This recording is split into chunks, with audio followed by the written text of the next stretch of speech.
número 1, Tomé de Souza. Em 1549, foi nomeado pelo rei de Portugal, Dom João III, o governo geral do Brasil. Ao chegar aqui no Brasil, Tomé de Souza, que foi nomeado governador geral, ele fundou a cidade de Salvador no dia 29 de março de 1549. Essa cidade foi muito importante para o Brasil porque foi a primeira capital. Ela já nasceu com marca, ela já nasceu cidade e já teve todas as prerrogativas como sede de governo do Brasil. Na comitiva de Tomé de Souza vieram jesuítas importantes dentro do sistema de catequese que o governo de Portugal queria trazer para o Brasil. Ou seja, tinha os silvícolas, os indígenas, que eles chamavam os gentios tupinambás, que eram os donos da terra de verdade, e aí os jesuítas vieram incumbidos de fazer a catequese e transformá-los, batizá-los dentro da fé católica. Aqueles que não aceitassem esse batismo, eram, na verdade, capturados, aprisionados e muitas vezes feitos escravos. Com o Tomé de Souza, veio para o Brasil um jovem de 21 anos chamado Garcia Dávila. O jovem Garcia Dávila, que chegou aqui, dizem que ele era filho bastardo de Tomé de Souza, mas como os parentes não podiam receber Seis Marias, né, que eram as terras doadas pela coroa, então ele nunca foi reconhecido como filho de Tomé de Souza.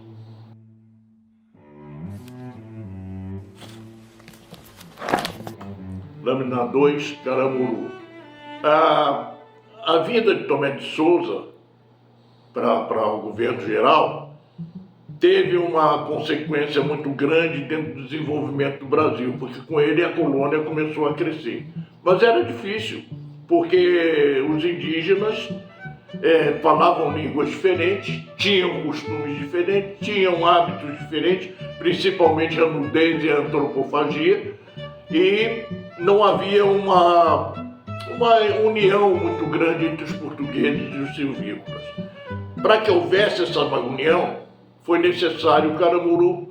Diogo Álvares Correia, uma lenda. Toda a história do Brasil, todos os capítulos da história do Brasil passam invariavelmente pelo Caramuru, né? Porque dizem que Caramuru foi um náufrago que naufragou ali pela região da Mariquita, no Rio Vermelho.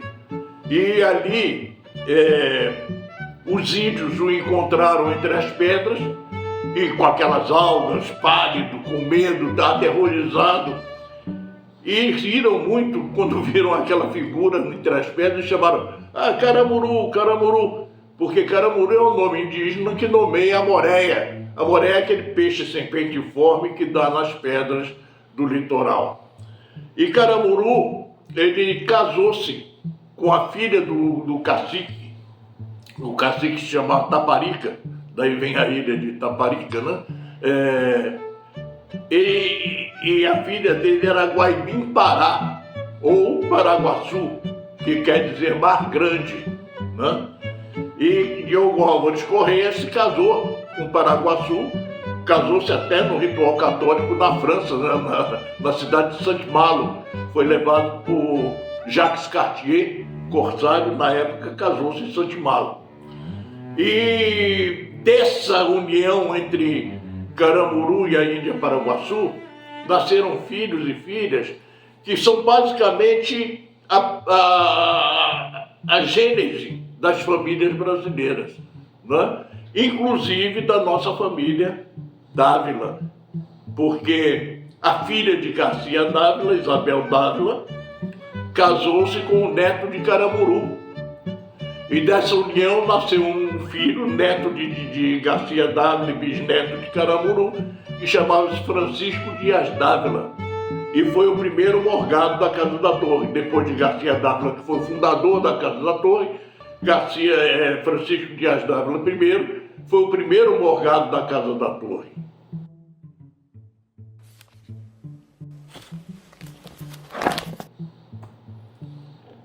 lâmina 3, Garcia Dávila.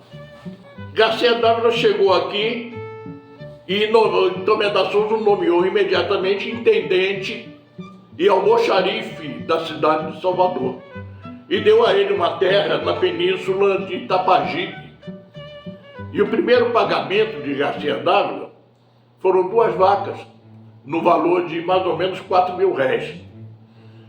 Essas 2 vacas tiveram na vida de Garcia Dávila um fator multiplicador semelhante, vamos dizer, à moeda número 1 do Tio Patinhas, aquele personagem da Disney que ganhou uma moedinha e transformou-a nos quaquilhões que dizem que ele tinha como o pato mais rico do mundo. Então, Francisco Garcia Dávila é o fundador da Casa da Torre. Ele, com essas 2 vacas que ele ganhou, ele transformou isso no maior rebanho bovino que já se tem notícia na história do Brasil. E ele ganhou uma terra de Sesmaria que ia de Itapuã, mais ou menos, até a foz do Rio Real, lá no limite com Sergipe.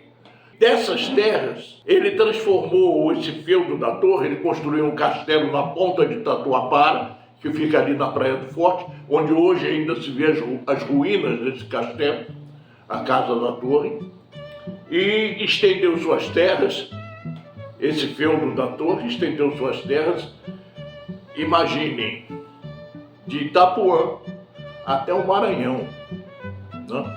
Se tornando o maior latifúndio, ou maior feudo, que nós temos notícia, talvez no mundo.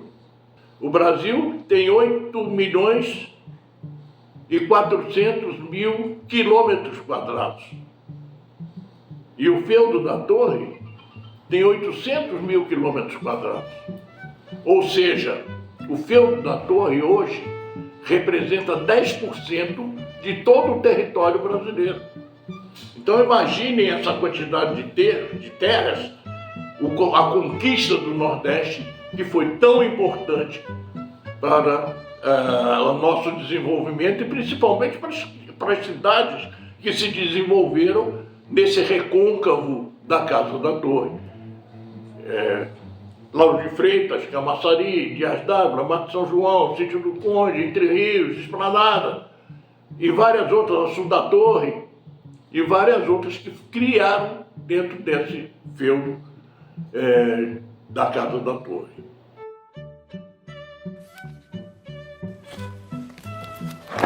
Lâmina, os jesuítas.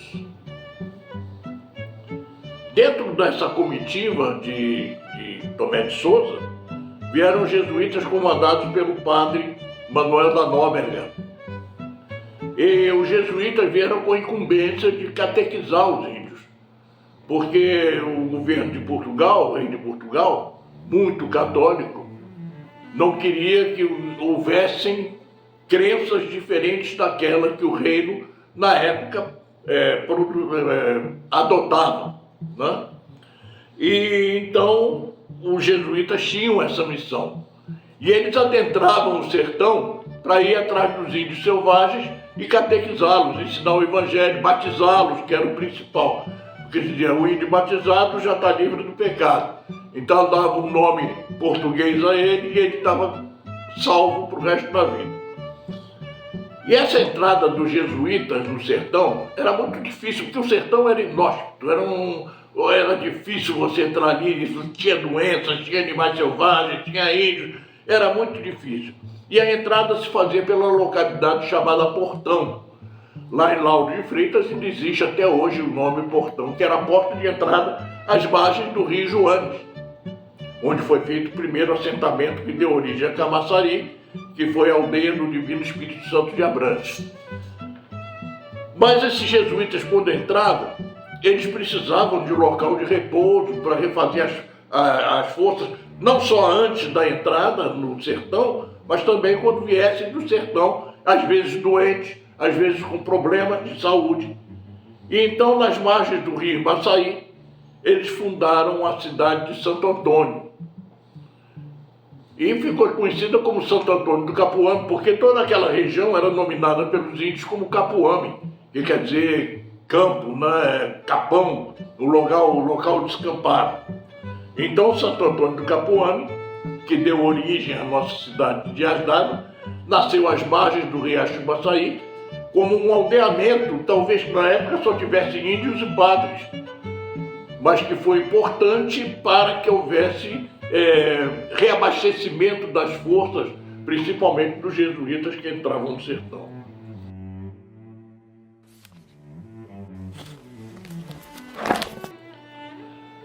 Lâmina Francisco Dias d'Ávila, primeiro morgado.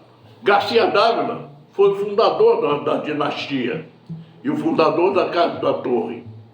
Garcia d'Ávila morreu em 1609, mas desde 1604, o neto dele, Francisco Dias d'Ávila Caramuru, já era o senhor o morgado da Casa da Torre. Francisco Dias d'Ávila Caramuru aumentou os domínios da torre e foi atrás de índios, caçou índios, se estendeu até depois do Rio São Francisco, na direção de Pernambuco. E ele, em 1614, ele instituiu no aldeamento de Santo Antônio do Capuame a feira de gado, tão importante, historicamente importante dentro do estado da Bahia, talvez a maior feira de gado que já se teve notícias durante aquele período do século XVI, do século XVII até o século XIX, que foi a feira de Capuame, onde eram feitos todos os negócios de gado do norte e nordeste.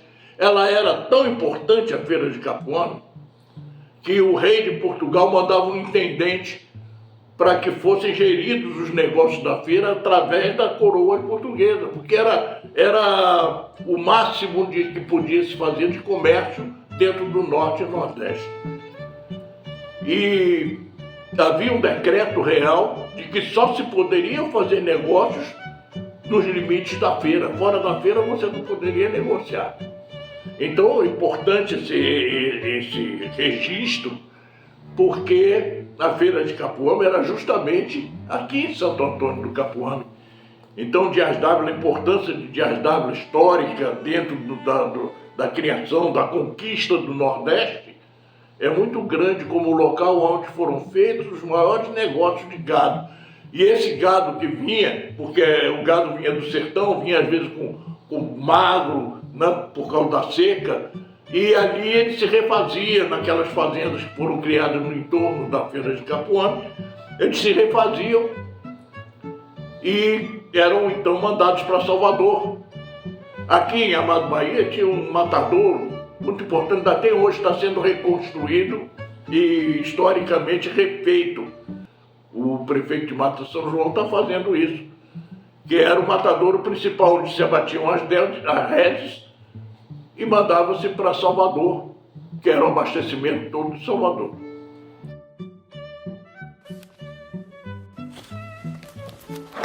Lâmina Francisco Dias d'Ávila II.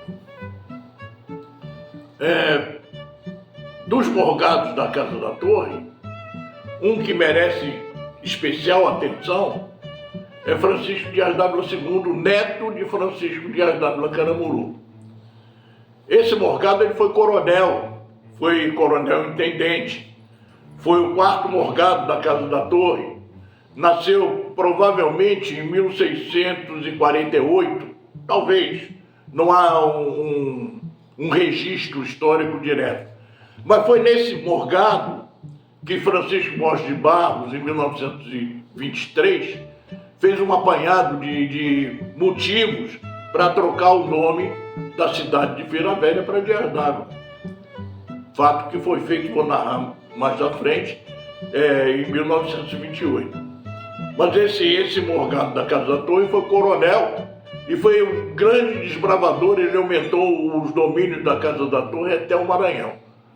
E preou índios, capturou aldeias inteiras, daqueles que não se sujeitavam ao batismo, eram capturados e transformados em escravos. Então, não era, o índio era o dono da terra, mas o colonizador é quem os escravizava e queria que fosse exatamente da maneira como eles faziam. Muitos índios se rebelaram e morreram, a maioria morria porque eles exterminavam os índios. Tinham os capitães de mato, não só os índios, como os escravos fugidos que faziam quilombos, né? Eles iam e exterminavam aquele quilombo, matando os negros e matando os índios que tentavam sair daquele jugo, da escravidão que aquele senhor fazia.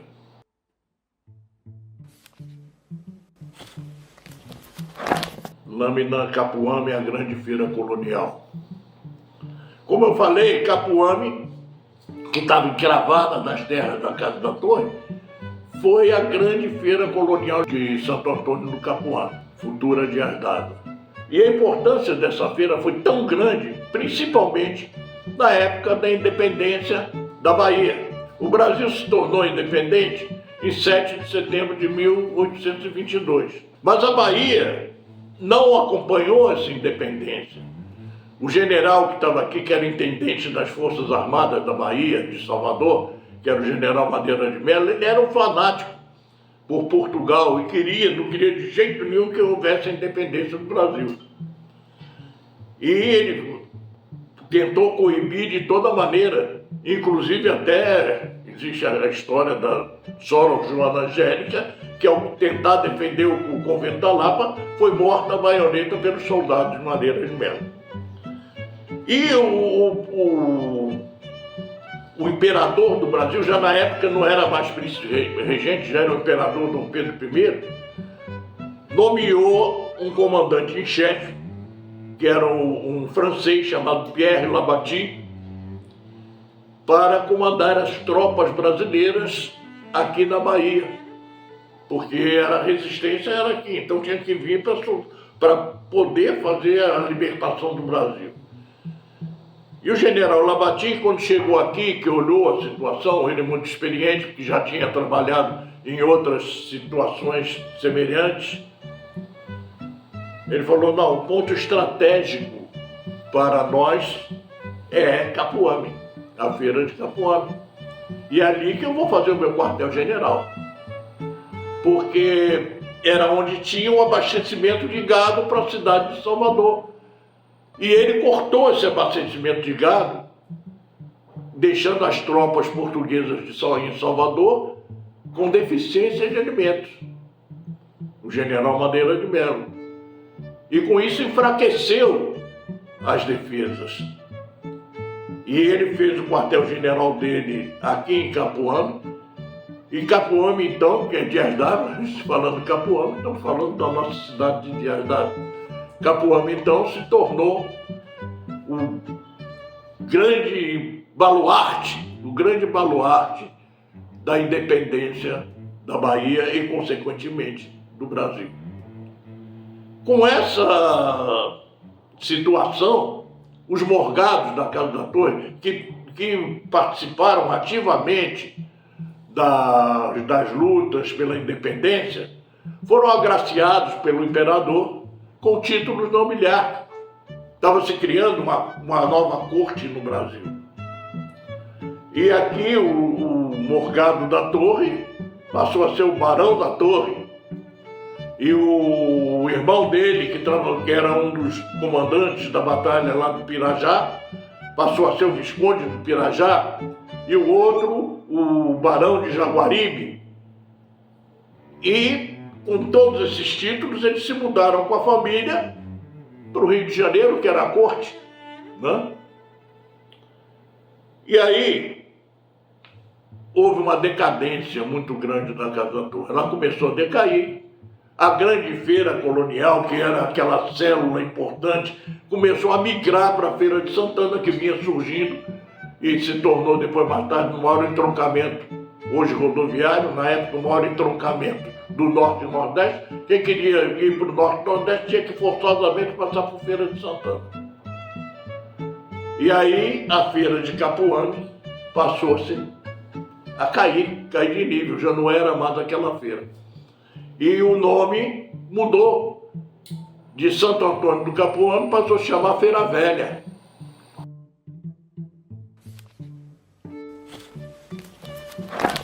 Lâmina Feira Velha.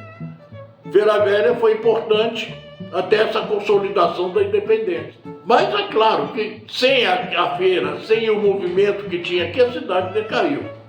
Até que chegou a linha férrea. Então a Estrada de Ferro foi fundada aqui em 1863.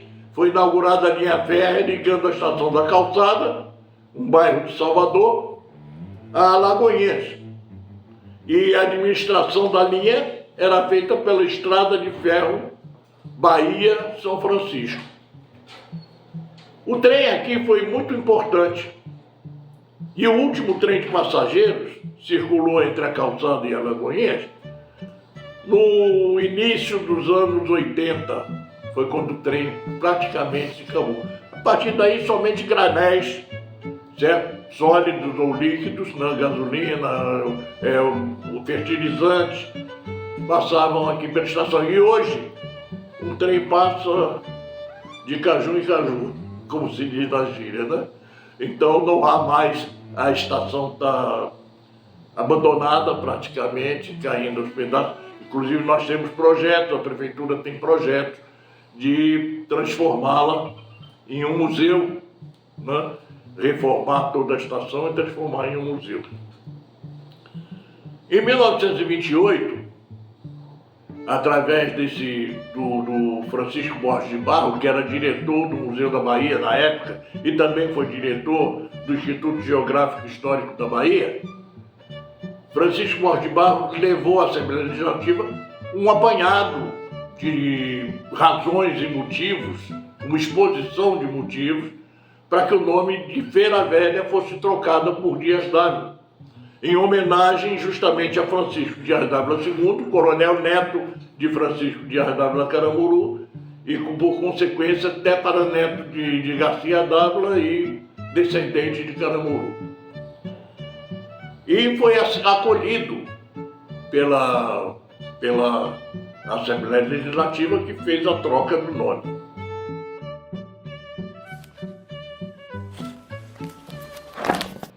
Lâmina Francisco Borges de Barros. Então, Borges de Barros, apresentando essa justificativa, obteve sucesso e no dia 26 de abril, essa data é importante para Dias Dávila, no dia 26 de abril de 1928, através da Lei 2150, Feira Velha passou a se chamar Dias Dávila. Existe hoje na estação um marco muito importante que todo mundo deveria conhecer, que diz que nessa data, então Dias Dávila, a estação de Feira Velha passa a chamar Dias Dávila, nesse campo histórico, está lá no marco da estação, o campo histórico da grande feira colonial que marcou Dias Dávila. Essa data deveria ser resgatada. Não precisa ser feriado, não precisa ser nada, mas uma data histórica que pelo menos na Câmara dos Vereadores, nas escolas, o povo tivesse ciência de que houve a criação da cidade de Dias Dávila no dia 26 de abril de 1928. Muito bem, Dias Dávila estava lá, estava criado, em 1928 estava criado, mas não tinha praticamente nada, ficou abandonada, ela regrediu. A única coisa que ainda existia era a estação de trem, que ainda dava um certo status a essa cidade aqui. Mas tanto quanto as outras, porque as estações de trem de Simões Filho, que se chamava Água Comprida, né, a estação de trem de Parafuso, de Camaçari, de Dias Dávila, de Amado Bahia, de Mata de São João e assim por diante até Alagoinhas, Catu, elas eram deficientes, pobres, não tinham nada. E elas viviam em torno daquela estaçãozinha ligada de trem.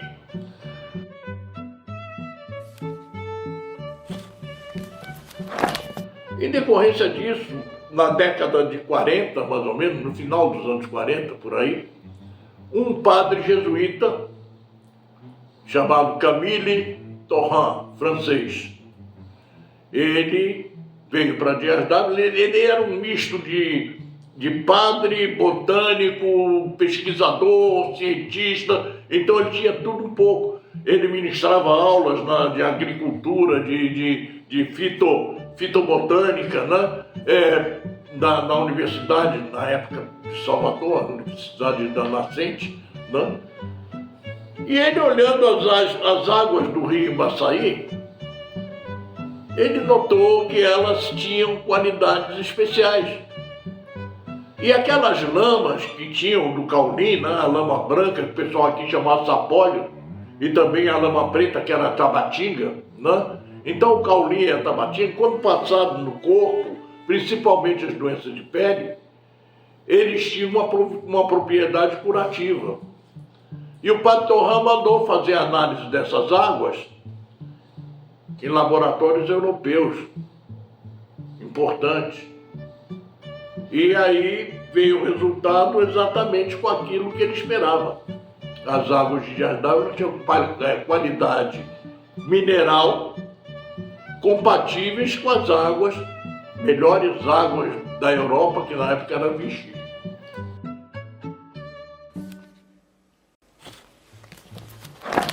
Em vista disso, Dias d'Ávila passou a ser conhecida em todo o Brasil e até no exterior ela passou a ser conhecida. E se criou em 1962, Lomanto Júnior era governador da Bahia, criou a Estância Hidromineral de Dias d'Ávila. E com isso Dias d'Ávila ficou conhecida em todo o estado da Bahia.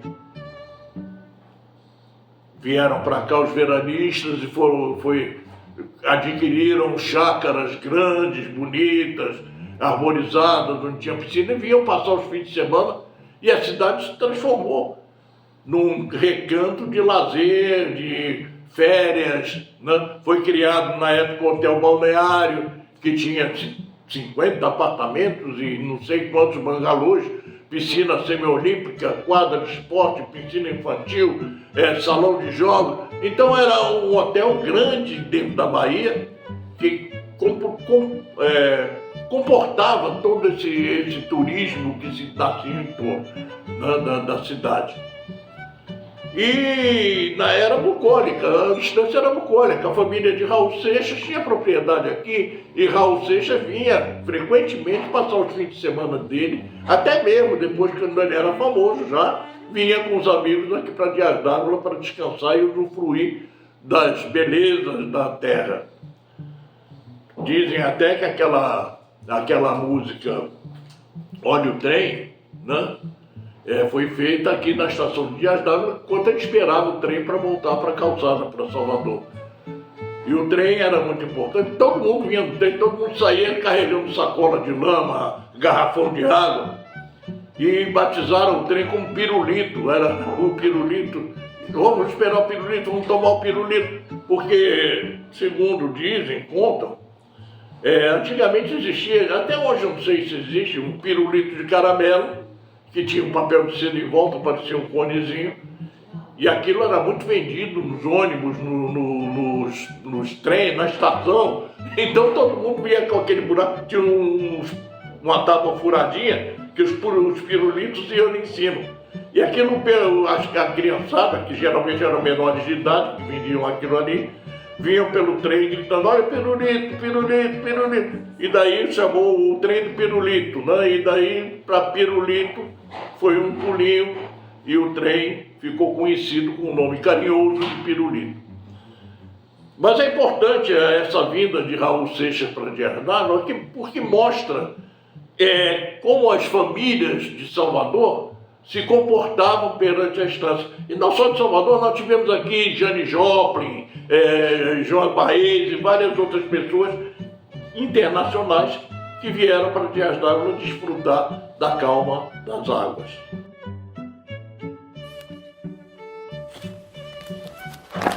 Por essa razão veio também, tinha uma cerâmica aqui chamada cerâmica Feira Velha. Lâmina faiança, uma riqueza da nossa cidade. E nessa cerâmica Feira Velha veio um casal de portugueses chamado Eduardo Gomes e Dona Branca, que era a esposa dele. E esse casal desenvolveu aqui em Dias d'Ávila, com caulim na terra, uma faiança muito bonita, faiança portuguesa, com obras de arte, perfeitamente de arte. Todas elas feitas com caulim, até a própria tinta que você pintava era feita com caulim de Dias d'Ávila.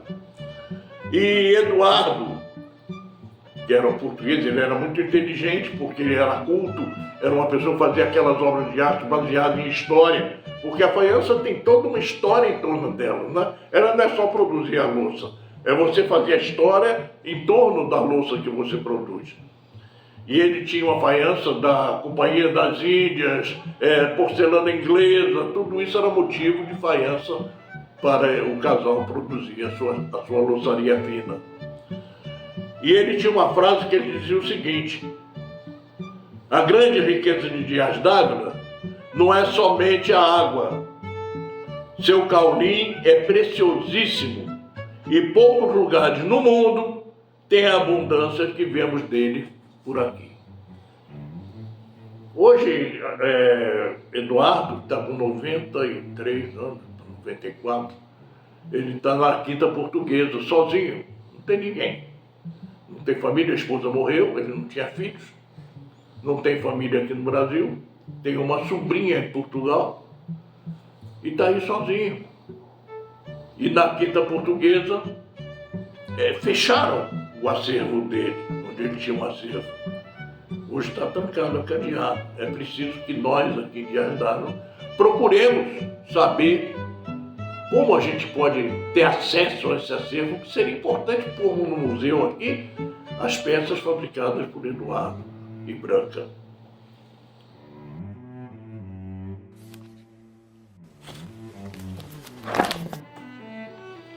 Sociedade Amigos de Dias d'Ávila.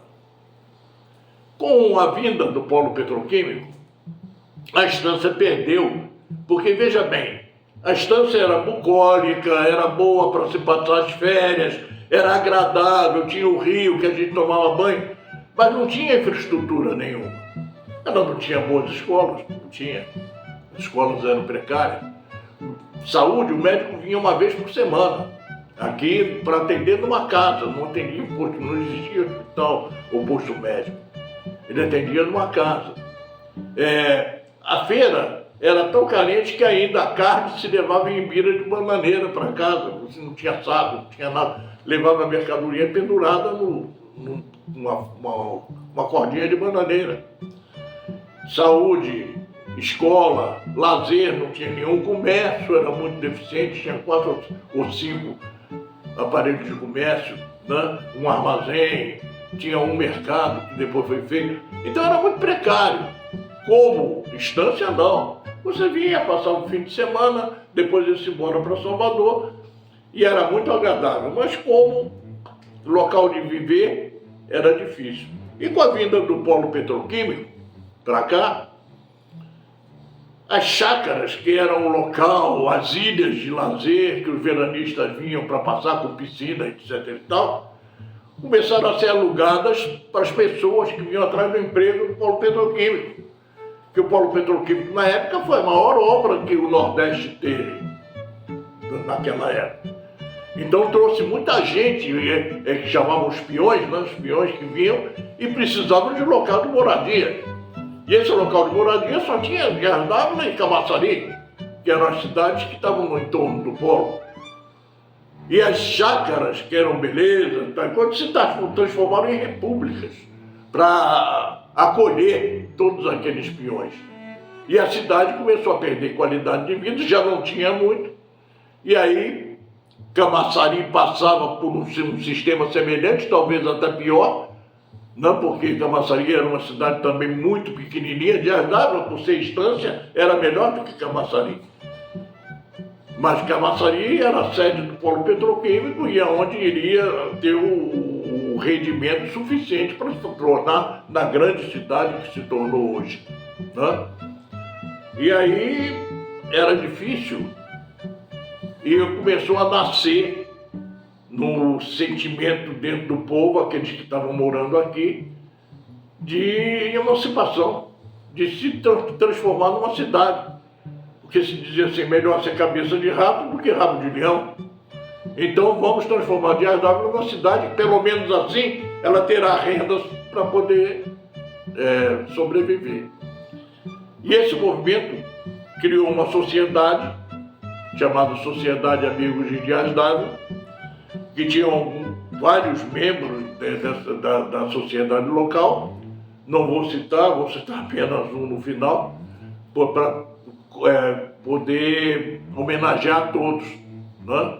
Porque foi essa sociedade, essas pessoas que vieram aqui, cujo nome consta nas atas, dentro da lâmina da ata emancipação, pode-se ver vários nomes que assinaram essa lata da emancipação, e dentro do meu livro também pode-se ver, eu cito a maioria deles.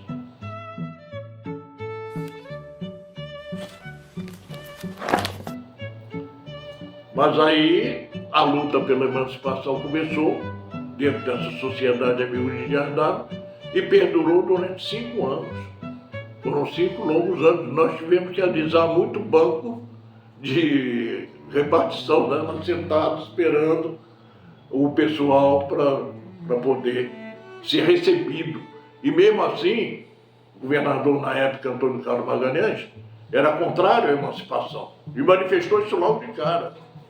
Quando nós fomos pedir uma fábrica para Dias d'Ávila, ele falou, não, Dias d'Ávila não tem fábrica nenhuma, o polo é de Camaçari e é indivisível.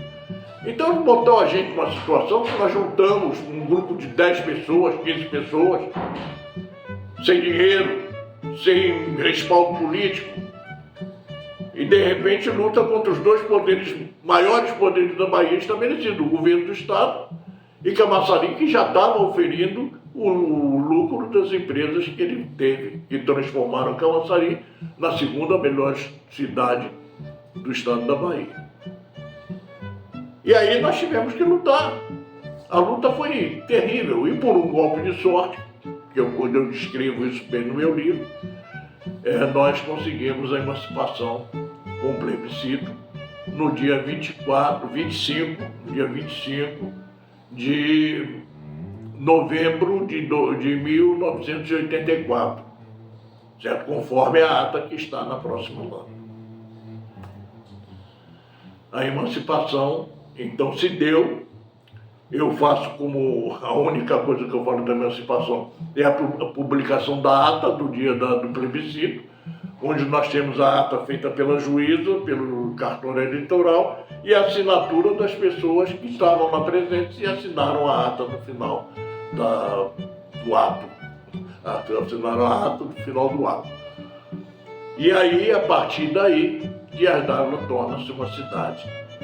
E aí já são outra história, porque já vieram prefeitos, uma Câmara de Vereadores, já tivemos um progresso grande. Dias d'Ávila, ao ter uma indústria que era Caraíba, passou a ter uma situação financeira bastante boa dentro do estado da Bahia, porque ela adquiriu ela sempre oscilou entre o 12º e o 18º lugar na arrecadação de renda de dinheiro dentro do estado da Bahia, justamente por causa da Caraíba Metais, que era uma fábrica de grande porte, que tinha uma venda bastante estimulada. E hoje nós estamos lutando para que a cidade seja cada vez mais cidadã. E para isso, esse conhecimento da história é muito importante. Porque é através do conhecimento e da história que se faz o pertencimento de uma cidade. Uma cidade só pode estar no coração da pessoa e a pessoa sentir orgulho dessa cidade se conhecer o passado. E conhecendo o passado, você projeta o futuro. Mas é muito importante você dizer, puxa, a minha cidade foi importante dentro do estado da Bahia. Minha cidade teve uma participação grande, histórica dentro do estado da Bahia. A Casa da Torre, a Feira de Capuame, a Independência, as Guerras da Independência, a Estância Hidromineral, a melhor água foi considerada a água mais leve do Brasil. Então tudo isso tem que ser motivo de orgulho e nós temos que resgatar essas raízes para dotar a cidade novamente de alguma coisa bonita, grande, grandiosa, que traga as pessoas para dentro dela. Então esse é o motivo dessa exposição. Esse é o motivo de nós estarmos todos os dias batendo nessa mesma tecla. E se Deus quiser, nós vamos conseguir isso, porque eu tenho certeza que o povo de Dias d'Ávila, ao ver todas essas coisas, ao sentir que a sua cidade é grande dentro do estado da Bahia, ao sentir a importância desse sítio, dessa localidade, das pessoas que fizeram essa história, vai se sentir pertencente, vai sentir o seu coração dar uma pulsadinha e dizer assim, puxa, eu amo Dias d'Ávila, eu quero essa cidade, essa é a minha cidade. Dias d'Ávila é o meu país. Porque é aqui que eu criei meus filhos, aqui que eu vou talvez morrer no futuro. Então esse pertencimento é importante para todos nós. Até os que vêm de fora para trabalhar aqui, ao momento que trabalham aqui, dizem, não, eu trabalho em Dias d'Ávila, eu venho a Dias d'Ávila, eu vivo em Dias d'Ávila, eu quero Dias d'Ávila, eu amo Dias d'Ávila.